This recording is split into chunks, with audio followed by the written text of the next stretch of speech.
Broadcast is now starting. All attendees are in listen-only mode. Hello, my name is Trish Kerrin and I'm the Director of the IChemE Safety Centre.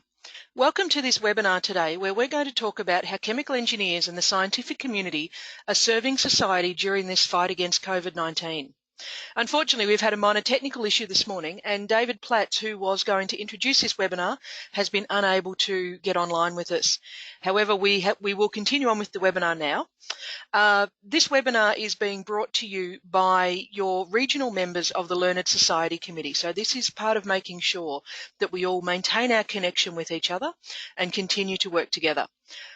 I'm going to be presenting the first part of this webinar, and then I'll be joined by Kenny Sue, who I will introduce at that time. So without further ado, I will kick off with my part of the presentation, where I'm going to be talking about decision making in a crisis. So, as I said, my name is Trish Kerrin. I'm the Director of the IChemE Safety Centre. I am also a board member of the National Offshore Petroleum Safety and Environmental Management Authority. Any comments I share today are my opinion, not the opinion of the Australian Government or of NOPSEMA. I'm not going to specifically talk about COVID-19. That is not my area of expertise. But what I want to talk to you about is decision making specifically in a crisis. I urge you all to seek credible information from your government sources on COVID-19. Okay, I want to talk about a concept first of all called VUCA. Now, some of you may or may not have heard of this concept. It actually came from the US military after the collapse of the USSR. And suddenly in military circles after the Cold War, no one knew who was the enemy anymore. And the world became very confusing for people, particularly within that military area. But I think you'll agree, as I start to explore what VUCA means, that we are definitely living in a VUCA world, regardless of whether it's a military application or something else. So VUCA stands for volatility, uncertainty, complexity, and ambiguity. And I think you'll see as I go through this that we're certainly living within that structure at this particular point in time. So let's go through around how we might pivot in a VUCA world. So if we think about volatility first of all, this is where chaotic events can sometimes make determining cause and effect a lot more difficult. Because there's so many chaotic events going on, it can be very difficult to actually blend between the two of cause and effect and figure out what is actually causing our issues, and therefore how do we then focus on moving towards trying to improve that situation and understand the effects and the causes better. If we think about uncertainty, this is when our historical forecasts may no longer be relevant. So we have a lot of models that we use in this world and a lot of things that we work around. We have all of our forecasting, and they're all based largely on historical events that have happened. But we're now seeing increasing levels of uncertainty, which is making it very, very difficult to then start to try and forecast into the future so we can respond to it. When we think about complexity, this is where problems are very multi-layered, and those layers then become intermingled as well. And we get into a situation where our decisions just bounce from reaction to counter-reaction. We're unable to take time and really think through all of the implications, because remember, we've lost that linkage between cause and effect to a large extent from the volatility, and our layers are now all intermingled. So that complexity can make it very difficult to respond. And then lastly, with ambiguity. So this is where often our ideas lack clarity and the organisational demands can seem paradoxical.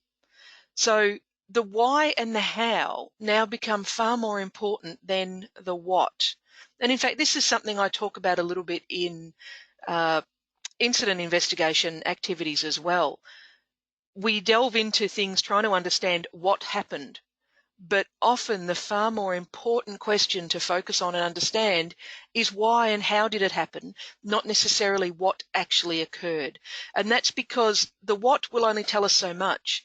The why and the how can actually start to open up a wider world to us, so we can start to try and intervene into the future. So that's the world we're currently in. I think you'll all agree, in our current situation with a global pandemic, with oil prices for the first time in history ever, West Texas Intermediate hitting minus, I think it was $38 a barrel for futures market in May. These are certainly unprecedented times, though one could possibly argue not necessarily unpredictable. I want to now start to think about, well, if this is the world we're in, how can we pivot to deal with that a little bit easier?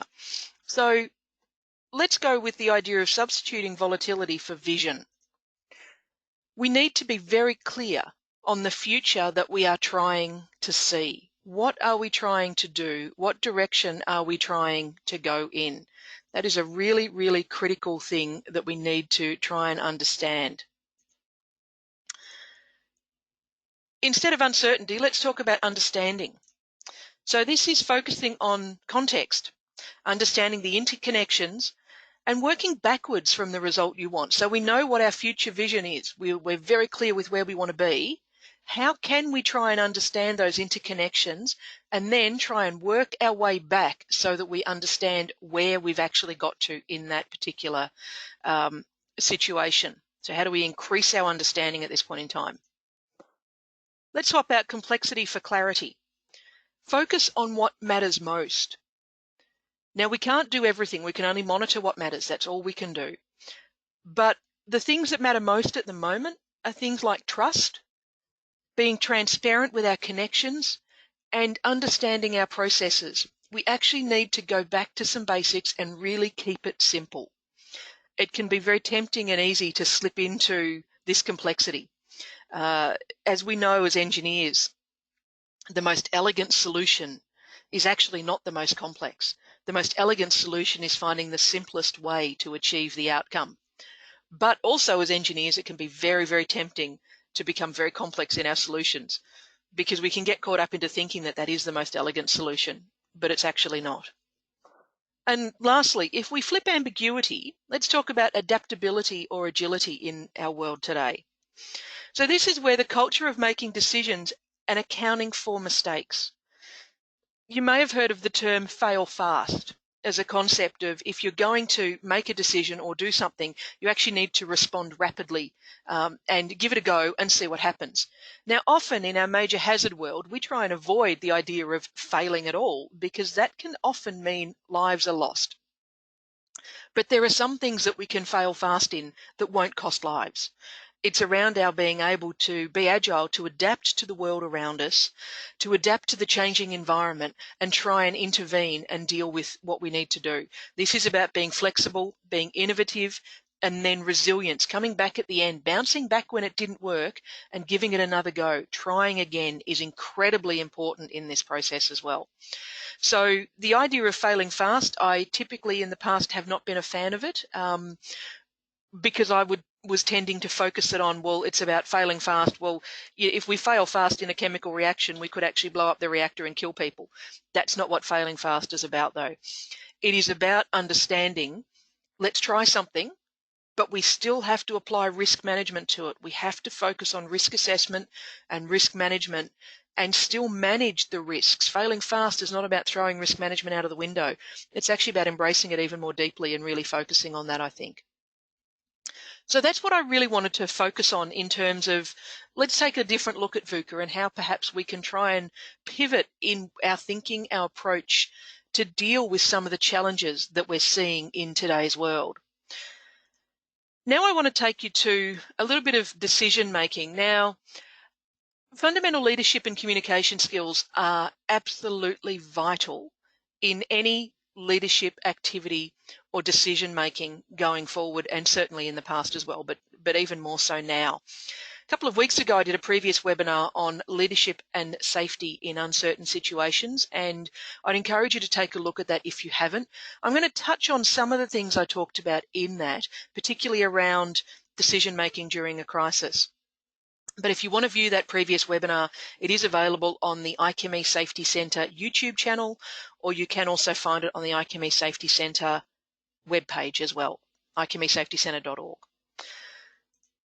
There are 6 key characteristics for decision making, and the rest of the work I'm going to go through here was actually referenced from a document called Decision Making During a Crisis, a Practical Guide, and this was produced by the Organisational Resilience Department of the Australian Federal Government back in 2018.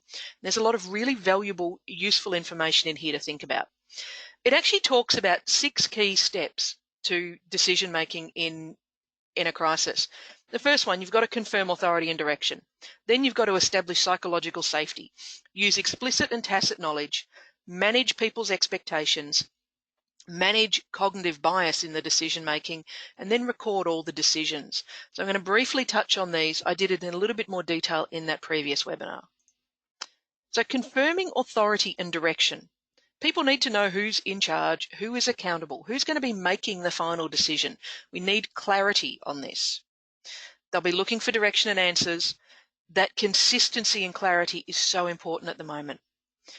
Remember, there's a difference between consultative decision making or even collaborative decision making and command and control.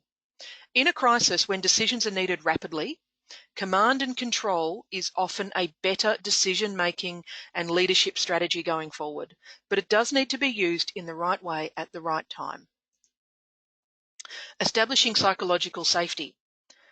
So this is where members of the leadership team, remember we've determined who's in charge, and we're probably using more command and control, but that doesn't mean members of the rest of the leadership team shouldn't be able to voice concerns. They should be. It's not about consensus, but it's about being able to challenge to make sure we get the best result, the best decision we can get. And seeking information and input from the team is absolutely vital in this process. We need to be able to put our point of view forward, and we need to be safe to do that, so without fear of retribution or negative consequences if we put our opinion forward, especially if it's different to that of the leader. Using explicit and tacit knowledge. This can be explicit knowledge is easily identified. It's usually documented. It's things we clearly all know together. Whereas tacit knowledge is our own individual experience, insight, intuition, that gut feeling. Oh, I'm not sure we should do that. It doesn't quite feel right. Understand why it doesn't feel right. That tacit knowledge is really critical in feeding into decision making. Both of these types of knowledge have to be an input into risk assessments at this time as you're going through making decisions. Managing expectations. Everybody's attitudes are very much influenced by their expectations, so we need to make sure that we set those expectations. Now, there's 2 types of expectations in crisis mode. One is the external expectations, the other is the internal. External is how we communicate outside of our organisation to our customers, our suppliers, our shareholders, our other stakeholders, the government, for example. Internal is how we communicate with our own people, our teams, our staff, the people that are working for us, with us in our business. They need 2 different sorts of expectation management. But the key thing is communication is vital in managing people's expectations. Managing cognitive bias. This is a challenge because everything we do has a bias associated with it. So in decision making, one of the key ones, I'll go through 3, but the first one is anchoring bias. This is when we rely on only one piece of information. We get caught up on that one piece of information as being the thing that we have to continue to focus on, even though there's all sorts of other pieces of information and other things going on around us. We don't see them because we anchor only to that one piece.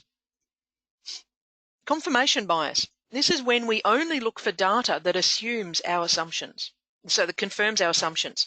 So we are only looking for data that says, see, I knew that was right. Yes, that's what I was saying all along. Yes, that data suggests that that's correct.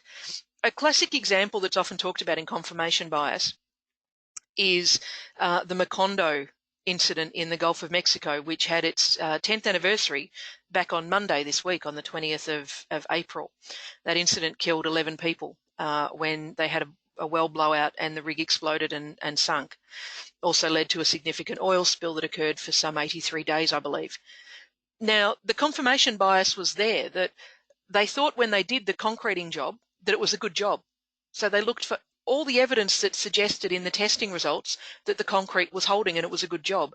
So they didn't see and didn't understand and interpret the evidence that was telling them the concreting job had actually failed, because their bias was it was a good job to start with, therefore it must be a good job. We are looking for evidence that suggests and supports it was a good job. An overconfidence bias. This is where we think that our judgment is actually better than it is, and we can all fall into this trap very, very easily. We can sometimes start to believe our judgment is the absolute right thing, and we get caught up and stuck in that particular area. So that overconfidence bias is also a critical one to be aware of. The best ways to try and deal with managing that bias is often to appoint someone within the decision-making team that plays that devil's advocate. For want of a better term, de Bono's black hat, the person that's going to challenge, really challenge, why are we only focusing on this piece of information when everything else is here? Why are we ignoring the data that says we're actually wrong? Why do we think we've got this right? They're the sorts of questions people need to be asking, but we need that psychological safety for them to be safe to ask that too. Recording decisions. This is absolutely vital. You need to document what was decided and why. If you don't write it down, it never happened. You need to understand precisely what was decided, and the why, the reasons of why it occurred is critically important. You must have a designated platform for how you're going to record this information so the right people can access the information when they need it. And it can be really useful if you can visualize those decisions in some way as they're being made. So this is documenting as we're going along. It allows our devil's advocate to really focus in and try and challenge the biases and draw out where we might be going wrong in that space. Okay. That was all I wanted to cover on this one. As I said, there's a lot more detail in the Leadership and Safety in Uncertain Situations webinar, so please feel free to check that one out. We will have questions at the end of the second presentation. So without further ado, I would actually like to introduce you to our next presenter. So Kenny Sue is a chartered chemical and environmental engineer, and she has a Masters of Business Administration. She joined the New Zealand Climate Change Commission in 2019 as a principal analyst and has over 25 years of experience in both private and public sectors. She held roles in government research and science investments, compliance and New Zealand emissions trading scheme, Unilever and manufacturing sectors in New Zealand as well.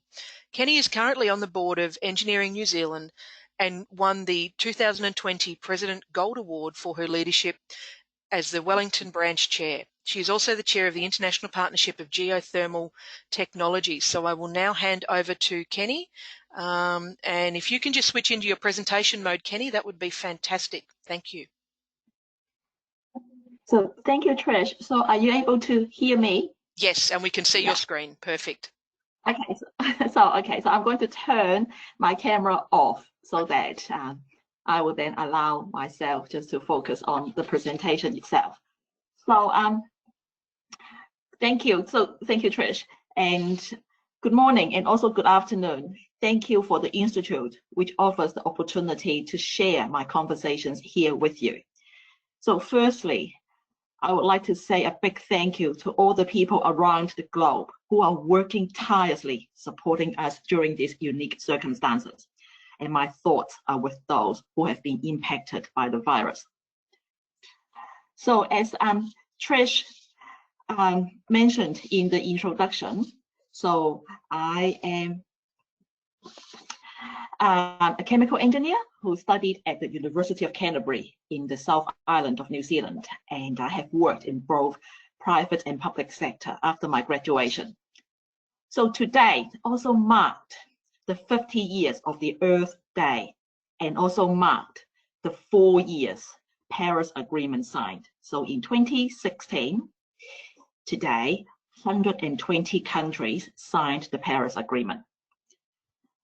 So in the next 15-20 minutes, I would like to offer some of my observations about the lessons learned from COVID-19 and also climate change, and share with you both the New Zealand Climate Change Commission and the Engineering New Zealand that we have been working on recently. So I'm sure we all have opinion about this topic, and I welcome your thoughts at the end of the presentation or email me separately. So, no doubt that the virus and the climate change are putting a lot of pressure on our society and requires global effort. So, as the World Health Organization, it says that climate change is the greatest threat to the global health in the 21st century. The same organization, on the 11th of March, also declared COVID-19 is a pandemic. It is not just a public health. It is a crisis that touches each sector. Everyone and every individual must be involved in the fight. So both crises are in front of us here. That means society can't afford to ignore or delay actions on what could come well in the largest crisis in human history. So I'm going to offer 3 observations that I have seen for the last couple of months and also compare some of these between the 2 topics. So the first observation is about the observed data to provide useful insights or trajectory. So this graph shows the number of cases, and we could divide that into 3 sections. So the first one on the left-hand side, which is the rise from the graph, it shows the pandemic outbreak from the beginning, and that means that it was on the acceleration. And at that stage, there was very slow response or no intervention in place. Then in the middle section, which is from the peak to the plateau and also further down to the right-hand side, it shows the slow deceleration of the number of cases and highlights that some of the intervention are starting to take place and the upsurge of the huge demand on hospitals and our infrastructure. And then finally, the right-hand side, which is the tail, it shows the most of the intervention already in place. People are starting to react to that, and the overall cases are coming down. But the remaining question is that how do we adapt to this long-term effect? When I looked at this graph, so I was interested to find out how carbon emissions that is plotted against historical global event. Many international organizations have put projections on and saying that during the COVID crisis, because of the restriction on travel, work, and industry lockdown, it is estimated to show a 5% decrease in our global climate emissions.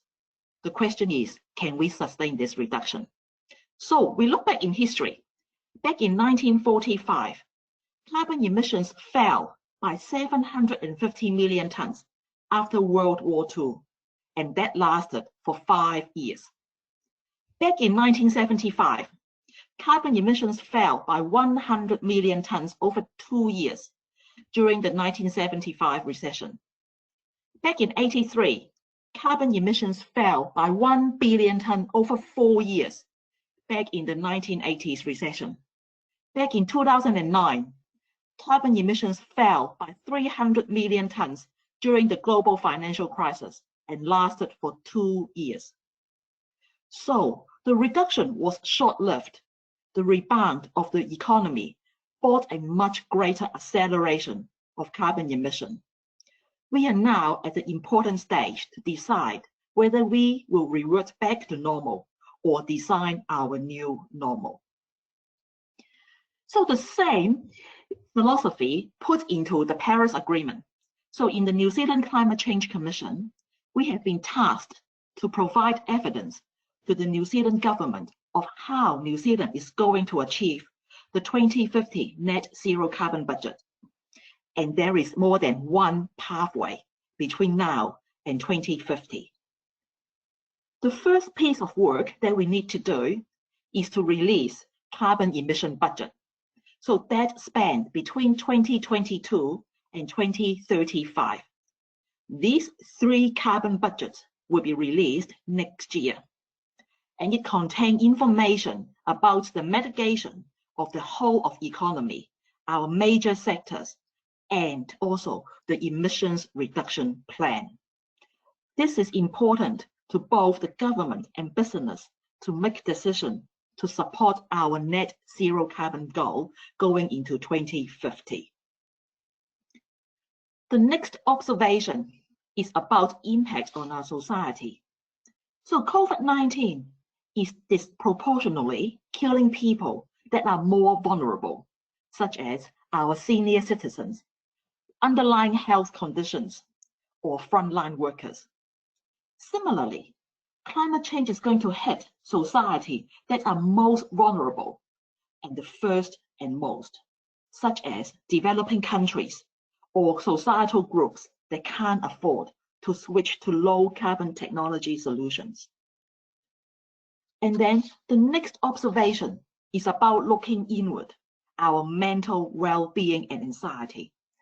It is important to understand that during a crisis, we have to look after each other, and people react differently, such as they will have low mood, depression, severe irritability, anxiety, and also sometimes family conflicts.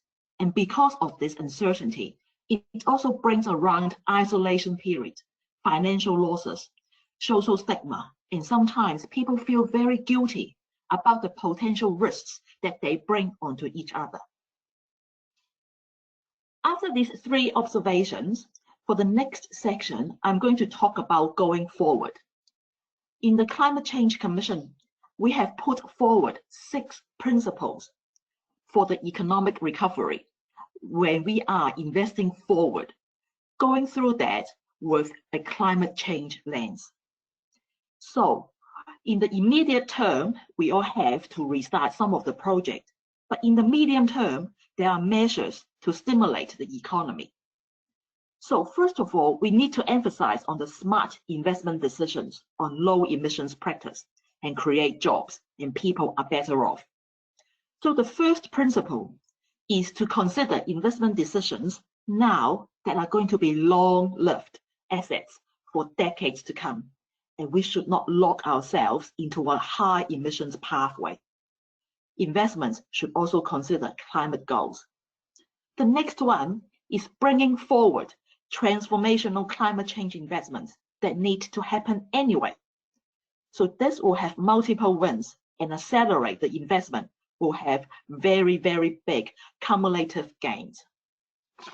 The third one is prepare our current workforce and our future workforce for tomorrow jobs that are either not existed yet or going to be depleted. So investment in education and retraining will be a fundamental in the low emissions and climate resilient economy. Then the fourth one is working in partnership. We cannot work on ourselves and alone. Government shapes our recovery plan. We have to work with communities, local authorities, businesses, partnering with private sector to leverage the finance and the workforce, and partner with the research community to identify new opportunities and tools.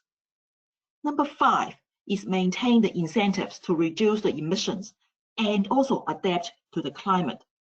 Government need to provide certainty and continuity of the market, our regulation, our policy measures that are aligned to the long-term climate goals. And number 6, change how we measure our economy. Traditional indicators such as GDP, cash and debt ratios, and also employment rate and unemployment rate are also only providing the insight of part of the economy.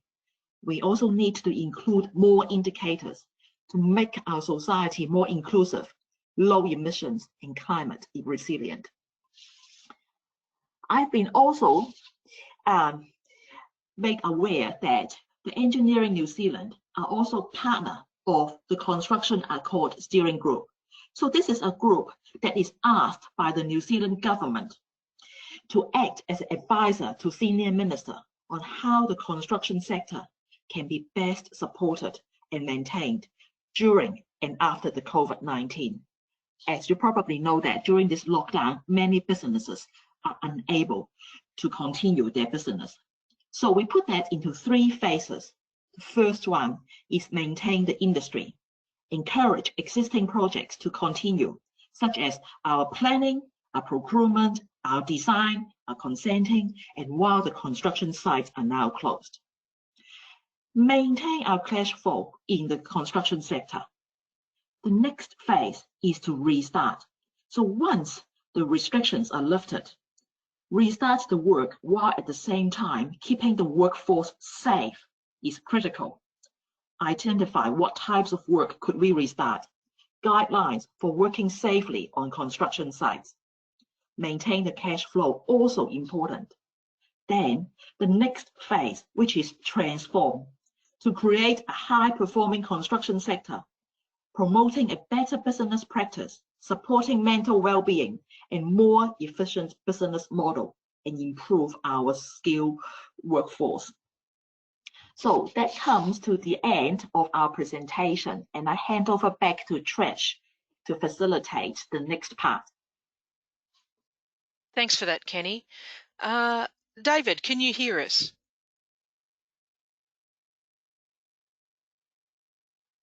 No, okay, we still don't have David on the line.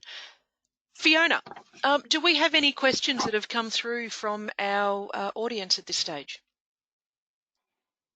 Not at this stage, so if anyone would like to ask a question, please put it in the chat box and we can start this up.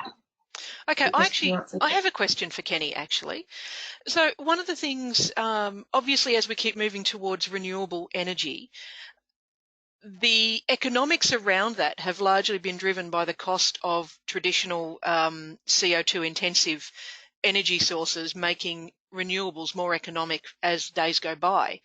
Do you think there could be a potential impact to this with the exceedingly low oil prices that we're now seeing? You know, I would hope that we don't end up in a situation where renewables actually stall because oil has got too cheap to compete against it. What are your thoughts on that, Kenny? So thank you, Trish. So thank you for the question. So I have been thinking a lot about that as well, and is this situation whether it might de-incentivize some of our renewable investments. So one of the way that the UK Climate Commission has responded to this is actually to maintain the pump price by increasing the fuel tax. So although the oil price has slumped, to increase the fuel tax and utilize that to invest into electric vehicle infrastructure charging. So that means that you are diverting your investment from an existing fossil industry to a more renewable future. Okay. All right, good. Thank you. Fiona, do we have any other written questions come in other than I see James Chu has his hand up? So, James, do you have a question for us? Oh, he was unmuted, but no, I do have another one though. Okay. Is for Kenny. So why is the petrol price went negative? So why has the petrol price gone negative? Trish, do you want to answer that one? Yeah, look, I'm happy to take that one, Kenny. So first of all, the petrol price itself has not gone negative. We're not seeing negative prices at the fuel bowser. What has gone negative is the price of West Texas Intermediate crude oil. So this is unrefined product. This is basically straight out of oil wells. There are two main oil prices around the world: West Texas Intermediate and Brent. Brent is produced in the North Sea. West Texas Intermediate is obviously produced within the Texas region of the US. Now, oil is traded on a futures market. So the concern is that because our demand for end use products, so gasoline, jet fuel, diesel, has decreased, people are not buying the products. Therefore, the refineries are having to wind back their capacity because a refinery can't selectively only make diesel, for example, so our trucks can keep driving. They will also have to produce jet fuel and gasoline because it's all about how they cut the fractions when they're actually producing the product. So our refineries have had to wind back capacity because they're running out of storage because people aren't buying as much product as they used to. which means the refineries aren't buying as much crude oil as they used to, which means the producers are still producing oil because we had both basically we had an oil price war going on between the Russians and the Saudis that resulted in part of the drop of oil price that we saw. OPEC Plus, then, which is the oil producers around the world, decided to try and curb some of the production, so they agreed to a 10% cut. But unfortunately, even with that 10% output cut, we're seeing a much greater drop in the demand for end-use product. So the issue is that if you want to buy oil in May, for May at this point in time, the prediction is there'll actually be no space in the tanks to store it. The tanks are at tank tops for oil storage, which is why the producers, if they're going to keep producing, and it's not easy to just turn off a well and turn it back on again either, the producers will continue to try and sell their product or dispose of their product. Effectively, that's why it's gone negative. The producers are trying to convince people to take their oil, and they've actually had to pay for that to happen. Now, you've still got transport costs to pay, you've still got storage costs to pay on top of that price of oil. So the issue is that there's a lack of demand for petrol, which has resulted in a lack of demand for oil. It's a supply and demand equation, which means people are caught up in trying to sell as much or get rid of product so they can keep producing, even though at the moment it is costing them a substantial amount of money to produce that oil. So I hope that explains it. It's quite a complex balancing act. The futures price for June is actually back up to about $20 a barrel for West Texas Intermediate. So it's also because it's traded on a futures market as a commodity, which is a little bit complex in itself. Okay, so we have another question from David, and he's asking, there is an uprising trend in alternative protein, i.e. plant-based meat or cellular meat. This field also said to bring positive environmentally. What role do you think chemical engineers can play in this field? Kenny, do you want to take that one? So just thinking about New Zealand in the first instance, and Australia is probably very similar situation. So we are a food producing country, and there are a lot of conversations about the role of our agriculture sector in our economy. And you will see that more prominent as during this crisis and also going forward with multiple factors that happening in our society.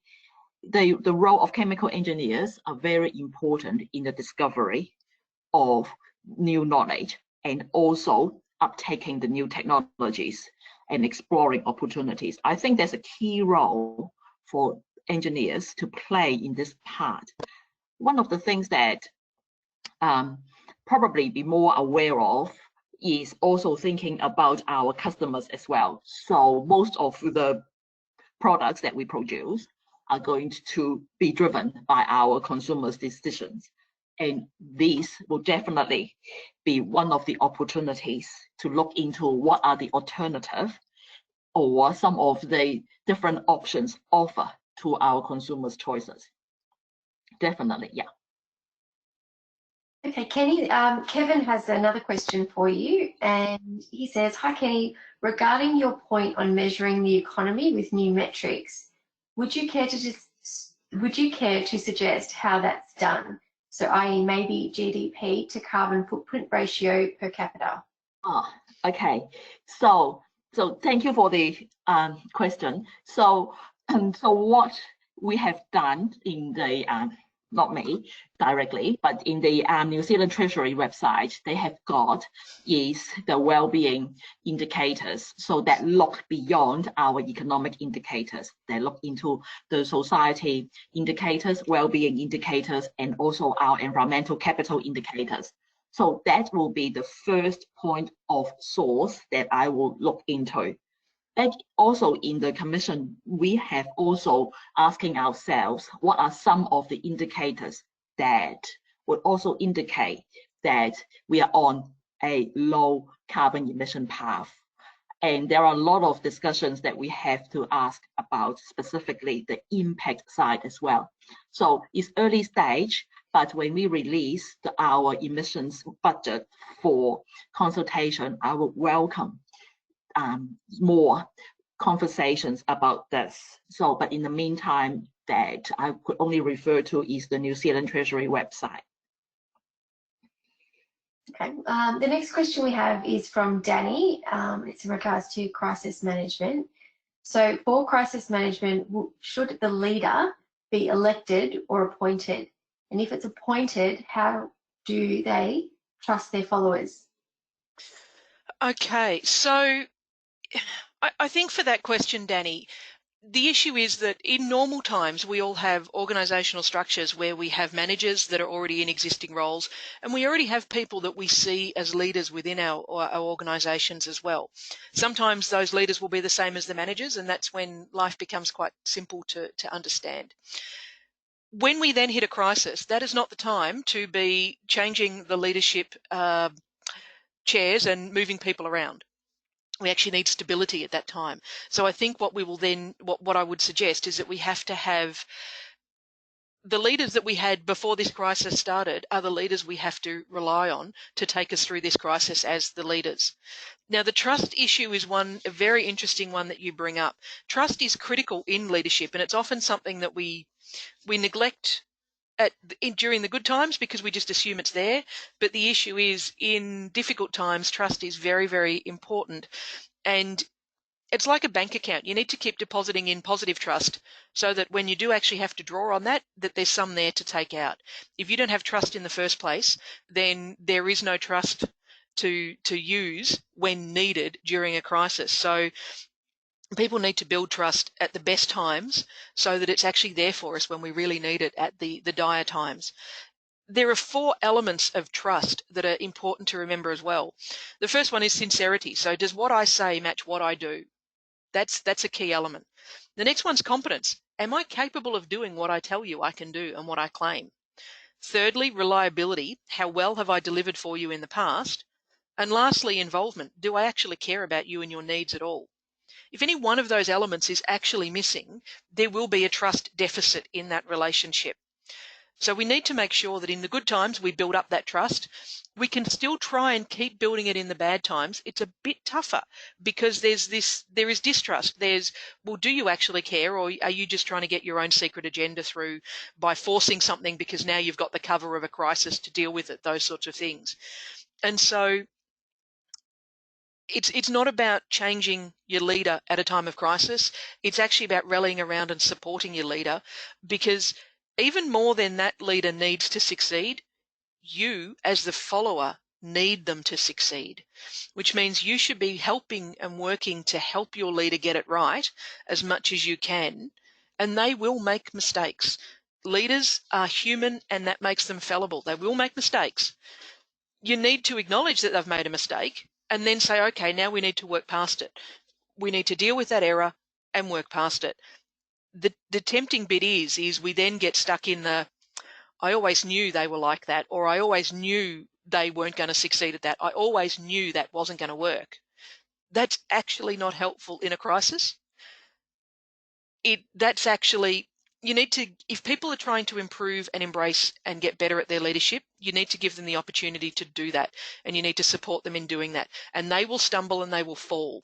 That does not mean they're not interested in getting it right. It just means they're human, and like all of us, we stumble and fall at some point.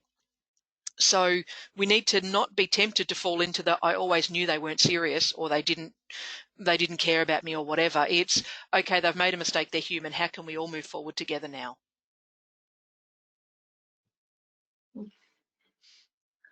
Okay, Danny has just come with another second part of the question.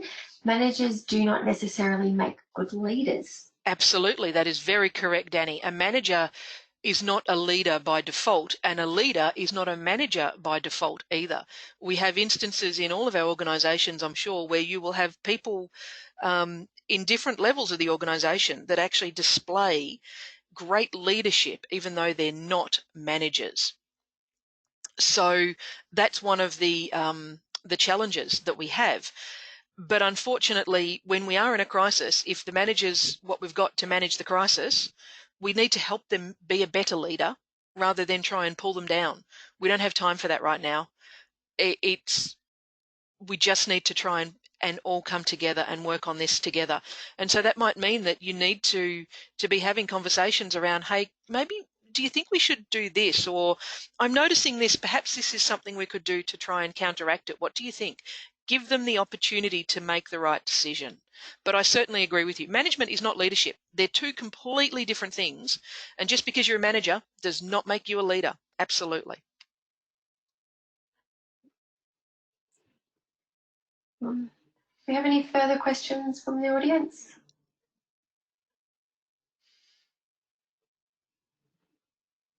Oh. Okay, Dean would like to know, there have been multiple stories during the pandemic of end users being unable to access essential items due to the supply chain breakdowns or lack of regulation in the markets of such items. Is there a case now to regulate for future crises in the market, stockpiling and possibly also domestic manufacturing of these critical items? Kenny, do you want to give your thoughts on that? I'm also happy to give mine. I'm not a COVID expert and don't feel I'm the right person to answer that. Trish, have you got any insight for that from the national government? Okay, so I would suggest that effectively this is where things like your business continuity plans become absolutely critical and your emergency response plans. And both of those sets of documents that every organisation should have and should stress test on a regular basis as well need to understand and take into account what a pandemic might do to things such as supply chains. For example, I was the safety manager for an organisation a number of years ago, if you think back to when we had bird flu. And we actually had pandemic covered in our business continuity plan. And we had plans of how we would deal with keeping our plant operating because we were producing a particular product that was quite important to go into medical use. So we had plans and we had stockpiles of certain pieces of equipment, such as face masks, hand sanitizers, those sorts of things at our facility. So we would be able to continue to safely operate without risk of spreading any contagion at that point in time. That is fundamental business continuity. I think what this pandemic has shown us all perhaps is we didn't necessarily have the best business continuity plans that we could have had, because we didn't take into account what happens if this occurs. And it's important to also think about your emergency management plans as well. And obviously, we've got a large audience from New Zealand today. New Zealand, one of your key risks is earthquake and or volcanic eruption, predominantly earthquake. Your business continuity and emergency response plans take into account earthquake and how you deal with that, and the fact that you may have a situation where emergency services are unavailable to you because they're dealing with the rest of the community in a crisis situation. That's all part of good emergency planning and good business continuity. So without specifically answering, is there a case for stockpiling or domestic manufacture, you need to assess and understand your business continuity. The governments around the world have continuity plans and emergency national plans. They need to be reassessing those as well to determine whether there may be a need for some domestic manufacture of certain things, certain capabilities, or at least the ability to turn it on as necessary.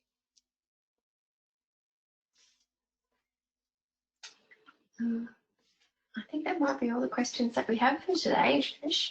Okay. Thank you. Thanks, Kenny. Thank you, Trish, and thank you for all the audience. Yes. Thank you for attending, everyone. If you are interested in perhaps contributing to the next parts of our series, please touch base with us, let us know, and we'll be happy to have a chat with you about it. We'll be advertising the next webinars very, very shortly, so keep an eye out for those as well. Thanks, everybody. Stay safe. Thank you.